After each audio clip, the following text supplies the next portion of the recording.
Hello दोस्तों, मैं आपका दोस्त मनोज कुमार तिवारी।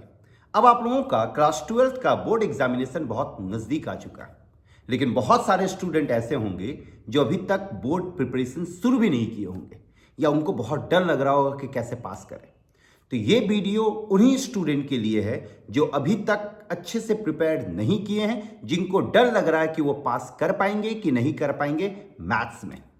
हम यहाँ पे आप लोगों को केवल 4 चैप्टर के बारे में बताएंगे।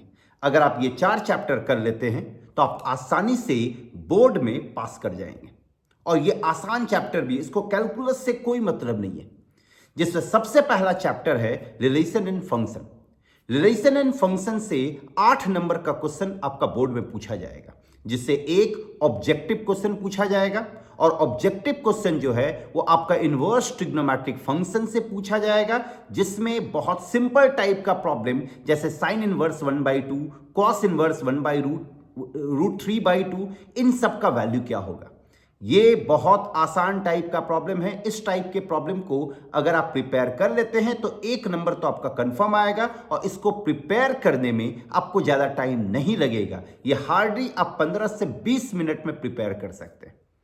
फिर एक 2 नंबर का क्वेश्चन पूछेगा फंक्शन से बाइजेक्टिव प्रूफ करने के लिए, जिसमें आपको 2 चीज दिखाना होता है, 1 और ऑन टू। और एक 5 नंबर का क्वेश्चन रिलेशन से, और रिलेशन में भी एनसीईआरटी को अगर आप ध्यान से देखेंगे तो उसमें 4 से 5 ही डिफरेंट वैरायटी का प्रॉब्लम है, जिसको अगर आप कर लेते हैं तो कंफर्म उसी 5 क्वेश्चन में से एक क्वेश्चन बोर्ड में आएगा। तो ये 8 नंबर का क्वेश्चन आपको रिलेशन एंड फंक्शन दे जाएगा। और रिलेशन एंड फंक्शन एक ऐसा चैप्टर है बोर्ड के लिए जो कि बहुत आसान है। आप चाहें तो इसको 1 दिन में कंप्लीट कर सकते हैं। 1 दिन में क्या, अगर आप अच्छे से टाइम दे तो 4 से 5 घंटे में इसको कंप्लीट कर सकते हैं। दूसरा सबसे आसान है matrices and determinant. Matrices and determinant से आपका 10 नंबर का क्वेश्चन आएगा, 10 नंबर, जिसमें एक क्वेश्चन आपका एरिया ऑफ ट्रायंगल निकालने के लिए आएगा कि डिटर्मिनेंट मतलब एक ट्रायंगल में 3 वर्टिसेस दिया हुआ है, तो एरिया ऑफ ट्रायंगल निकालिए डिटर्मिनेंट की मदद से। ये एक सिंपल सा फॉर्मूला है जिसको आप याद कर ले, और डिटर्मिनेंट को कैसे एक्सपैंड करना है ये सीख ले। ये आपको 1 नंबर का क्वेश्चन दे जाएगा। मल्टीपल मतलब इसमें 5 ऑब्जेक्टिव पूछा जाएगा।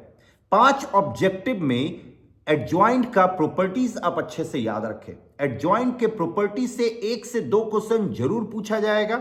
इनवर्स का प्रॉपर्टीज याद रखें, ट्रांसपोज का प्रॉपर्टीज याद रखें, और सिंपल 2 मैट्रिसेस को इक्वेट कैसे करते हैं, जोड़ते कैसे हैं, सबट्रैक्ट कैसे करते हैं, ये दिमाग में रखें।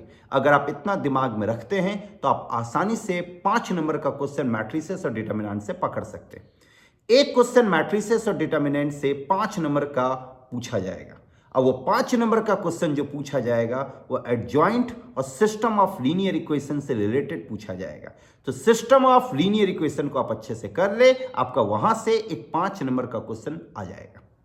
तो 8 रिलेशन फंक्शन और 10 मैट्रिसेस एंड डिटर्मिनेंट, ये हो गया 18 मार्क्स। अब अगर हम बात करते हैं प्रोबेबिलिटी की, तो प्रोबेबिलिटी से आपका 8 मार्क्स का क्वेश्चन पूछा जाएगा। 8 मार्क्स का क्वेश्चन, 8 मार्क्स में एक बेस थ्योरम से 100% पूछा जाएगा। बेस थ्योरम को अच्छे से करें। बेस थ्योरम और टोटल प्रोबेबिलिटी दोनों का कंसेप्ट एक जैसा है। अगर आप टोटल प्रोबेबिलिटी कर लेते हैं तो बेस थ्योरम आपको गिफ्ट में मिल जाएगा। बस हल्का सा कंसेप्ट में चेंज है, और सिंपल फॉर्मूला वगैरह याद रखें प्रोबेबिलिटी का, जो आपका ऑब्जेक्टिव वगैरह में पूछ दिया जाएगा। तो ये 8 नंबर का हो गया। आपका कितना हो गया, 26 मार्क्स हो गया। अब आते हैं 14 मार्क्स। 14 मार्क्स का क्वेश्चन आपका वेक्टर और 3D से आएगा। 14 मार्क्स का क्वेश्चन वेक्टर और 3D से। इमेजिन करें वेक्टर 3D, वेक्टर में 2 चीज है, स्केलर प्रोडक्ट, क्रॉस प्रोडक्ट, और 3D में खाली एक चीज, स्ट्रेट लाइन। अगर ये 3 चैप्टर आप कर लेते हैं तो 14 मार्क्स का क्वेश्चन, और ये बहुत आसान है। वेक्टर आप क्लास 11th फिजिक्स में भी पढ़े हैं। अगर आप वहां पे अच्छे से पढ़े होंगे तो फिर यहां पे आपको कुछ भी नहीं लगेगा। ये चैप्टर बहुत मामूली सा चैप्टर है जिसको आप आसानी से कर सकते हैं। तो अब गौर करें, 14 मार्क्स हो गया वेक्टर 3D, 10 मार्क्स हो गया मैट्रिसेस, तो 24 मार्क्स तो यही हो गया। 8 नंबर हो गया प्रोबेबिलिटी और 8 नंबर हो गया आपका रिलेशन एंड फंक्शन। तो यहां पे अगर आप गौर करें तो आपका लगभग 40 मार्क्स आ गया। एक और चैप्टर है एलपीपी। एलपीपी से 5 नंबर का क्वेश्चन आएगा। 5 नंबर का क्वेश्चन है एलपीपी से, और एलपीपी में एनसीईआरटी का आपको खाली पहला एक्सरसाइज करना है। अगर आप एनसीईआरटी का पहला एक्सरसाइज कर लेते हैं तो उससे 3 नंबर का क्वेश्चन 100% आ रहा है। तो आप गौर करें, आपका 43 मार्क्स यही हो गया। आपको बस इसको सही से प्रिपेयर करना है। और यहां पे जो भी हम 5 चैप्टर का नाम बताए हैं, ये पांचों चैप्टर बहुत आसान है, बहुत आसान, जिसको आप चाहें तो 2 से 3 दिन में कंप्लीट कर सकते हैं। सोचिए 5 चैप्टर करने पे आपको 45 मार्क्स मिल सकता है। 45 मार्क्स, इमेजिन। और ये कोई कैलकुलस से रिलेटेड नहीं है, और ये इंडिविजुअल इंडिपेंडेंट चैप्टर, ये किसी दूसरे चैप्टर पे बेस्ड नहीं है। जैसे कैलकुलस में क्या होता है, डिफरेंशिएशन पे बेस्ड है, एप्लीकेशन ऑफ डेरिवेटिव, तो वो थोड़ा लंबा खींच जाता है। जिसका डिफरेंशिएशन अच्छा नहीं है उसको एप्लीकेशन ऑफ डेरिवेटिव में दिक्कत है। इंटीग्रेशन पे बेस्ड होता है differential equation, area bounded, definite में प्रॉपर्टीज वगैरह।